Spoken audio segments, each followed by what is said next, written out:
Bismillahirrahmanirrahim. Assalamualaikum warahmatullahi wabarakatuh. Jumpa lagi dengan saya di Abil Maiwa Channel. Jadi teman-teman, channel ini adalah merupakan channel pendidikan, tempat kita berbagi tentang aplikasi pendidikan, Microsoft Office, serta tips dan triks komputer. Jadi pada video kali ini Bapak Ibu ya, kembali lagi admin akan mencoba berbagi video informasi terbaru ya terkait P3K Guru tahun 2022, yang mana di sini kami akan membahas terkait penentu utama lolos ya.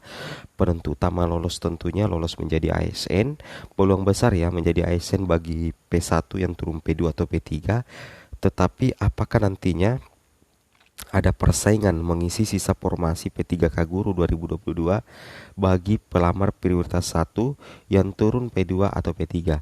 Kalau menurut admin pribadi, jelas ada persaingan Bapak Ibu ya, karena salah satu penentu adalah tim penilai. Nilai tertinggi dari masing-masing tim penilai itu sangat menentukan kelulusan ya mengisi formasi bagi pelamar P1 yang turun P2 atau P3, apalagi jika kuota formasinya itu sedikit atau terbatas. Di sini sebenarnya sudah ada penjelasannya ya, kita langsung to the point ya. Sebelum itu, bagi rekan-rekan guru yang baru menemukan channel ini, silahkan tekan tombol subscribe ya, dan aktifkan lonceng notifikasi agar setiap hari Bapak Ibu bisa mendapatkan berita terbaik dari kami. Oke, tanpa panjang lebar lagi kita langsung saja let's go ke informasinya. Jadi Bapak Ibu perlu perhatikan ya, bahwa di sini real bahwa yang akan diangkat menjadi ASN P3K di tahun 2022 itu adalah 134.022.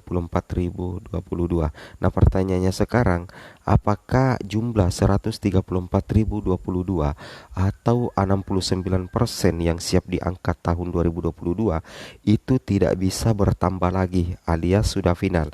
Sebenarnya Bapak Ibu ya, meskipun sudah difinalkan di sini bahwa yang siap diangkat di tahun 2022 yaitu berjumlah 134.022, tetapi sebenarnya masih ada kesempatan untuk menambah jumlah yang akan diangkat di tahun 2022. Itu tentunya diambil dari sini Bapak Ibu ya, diambil dari yang 27.030 dan diambil juga dari yang 32.902, seperti itu ya. Diambil di situ Bapak Ibu ya.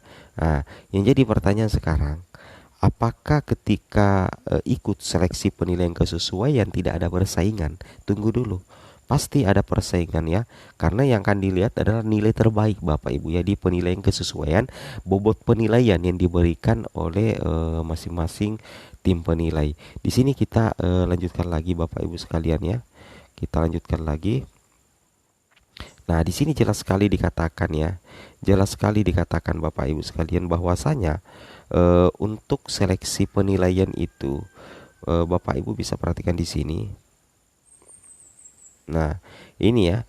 Di sini sudah diutarakan Bapak Ibu ya. Solusi bagi pelamar yang lulus PG tapi belum dapat diangkat di tahun 2022. Di sini dikatakan dari sekitar 60.000 pelamar lulus PG yang belum dapat diangkat, itu ada 12.000 Bapak Ibu ya. 12.152 pelamar berpotensi dapat terangkat. Tapi pertanyaannya, dapat terangkat tahun berapa? Tahun 2022 atau tahun 2023? Yang jelasnya 12.152 itu pasti diambil dari 60.000. Apakah 60.000 bagian dari belum dapat ditempatkan atau guru lulus PG yang belum mendapatkan kuota? Nah, yang jelasnya 12.152 ini berpotensi terangkat apabila mengikuti mekanisme penilaian kesesuaian. Nah, seperti itu ya. Itu yang harus Bapak Ibu pahami. Kemudian untuk mengikuti seleksi untuk bisa turun prioritas dari P1 ke P2 atau ke P3 yang belum mendapat penempatan, itu dapat turun prioritas ke P2 atau P3 pelamar umum dengan menggunakan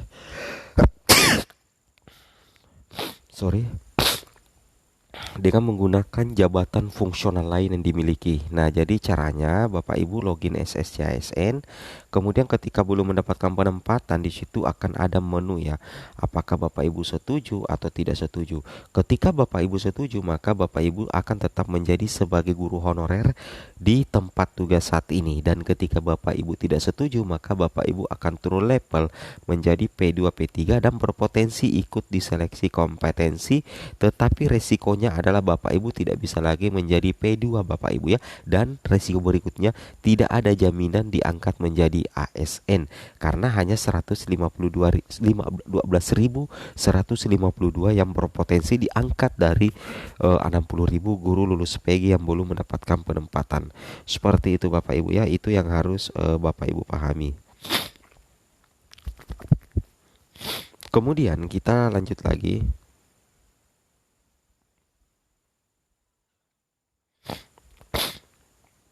Nah, di sini Bapak Ibu bisa memperhatikan ya. Ini adalah teknis, kemudian bobot nilai, kemudian tim penilai dan aturan akun, sistem penilaian kesesuaian. Ini diperuntukkan untuk pelamar P1 yang turun ke P2 atau P3 dan juga untuk P2 murni dan P3 murni. Bapak Ibu perlu perhatikan bahwasanya ada 3 tim penilai Bapak Ibu ya. Yang pertama, Dinas Pendidikan dan BKPSDM itu menilai latar belakang.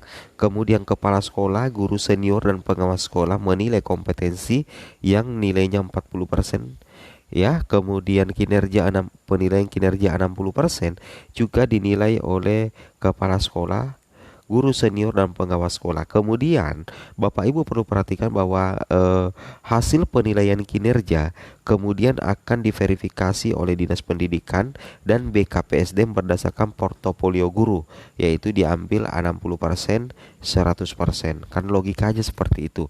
Nah, sekarang pertanyaannya, ini adalah bobot penilaiannya. Pertanyaannya kira-kira ketika kita melihat data ini sangat memungkinkan adanya persaingan antar pelamar P1 yang turun P2 atau turun P3 untuk mengisi sisa formasi. Kenapa? Karena ini menggunakan sistem bobot penilaian. Ah, ini menggunakan sistem bobot penilaian sehingga ketika formasi sedikit dan guru lulus PG yang turun prioritas itu lebih banyak, maka secara otomatis untuk kelulusan dan penempatan akan diambil dari nilai tertinggi. Adakah buktinya? Ada Bapak Ibu ya. Bapak Ibu bisa cek di sini di bagian terakhir. Di sini Bapak Ibu bisa perhatikan bahwasanya untuk 3 jenis mekanisme seleksi P3K guru SP3K yang akan diselesaikan dulu adalah penyelesaian 193.000 guru lulus passing grade ya. Nah, kemudian yang kedua seleksi kesesuaian untuk verifikasi 724.000 guru honorer negeri. Seleksi dilakukan dengan mempertimbangkan dimensi kompetensi profesional, pedagogik, sosial, dan kepribadian. Misalkan di sini masih ada ketersediaan formasi, inilah nantinya yang akan coba diisi melalui seleksi kesesuaian. Seperti itu ya.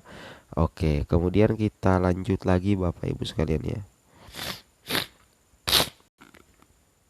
Nah, Bapak Ibu bisa memperhatikan di sini ya. Jelas di sini kami sudah perlihatkan ya.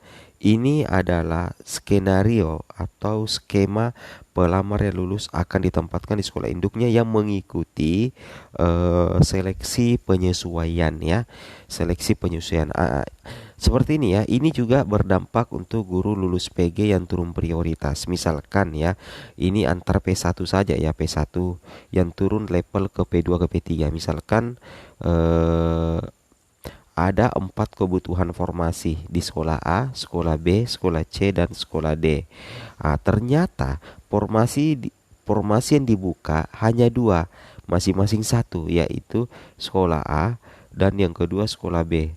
Sedangkan ada 4 guru PG yang tersebar di 4 sekolah Bapak Ibu ya. Nah, jadi nantinya ilustrasinya adalah pelamar dari sekolah C dan D. Jadi yang ini yang tidak ada kuotanya tetapi kekurangan guru. Jadi nantinya pelamar dari sekolah C dan D melamar ke sekolah A. Seperti itu ya. Ah, Kemudian nantinya itu akan ada penilaian observasi yang dilakukan masing-masing sekolah. Jadi pelamar di sekolah A, B, C, dan D itu akan ada penilaian observasi dan masing-masing dilakukan di sekolah induk. Ya.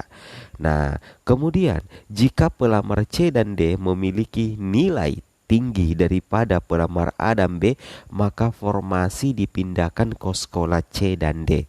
Di sini perhatikan baik-baik Bapak Ibu ya. Inilah yang menimbulkan persaingan menurut admin secara pribadi. Misalkan ya nilai ini kan pelamar C dan D itu kan ke sekolah A melamar. Ya, jadi tidak ada istilah kunci mengunci formasi ketika diseleksi penyesuaian Bapak Ibu ya, tidak ada. Jadi ketika misalkan seleksi guru yang berada di sekolah C dan di sekolah D nilainya lebih baik daripada sekolah A dengan sekolah B, maka formasi yang ada di sekolah A dan sekolah B akan dipindahkan untuk diisi pelamar penyesuaian di sekolah C dan sekolah D. Ini buktinya Bapak Ibu ya. Nah, jika pelamar C dan D memiliki nilai lebih tinggi daripada pelamar A dan B, maka formasi dipindahkan ke sekolah C. Jadi real, apakah ada persaingan sesuai dengan pertanyaan subscriber? Admin katakan potensi ada persaingan antar pelamar prioritas 1 yang turun P2 dan P3. Oke, assalamualaikum warahmatullahi wabarakatuh.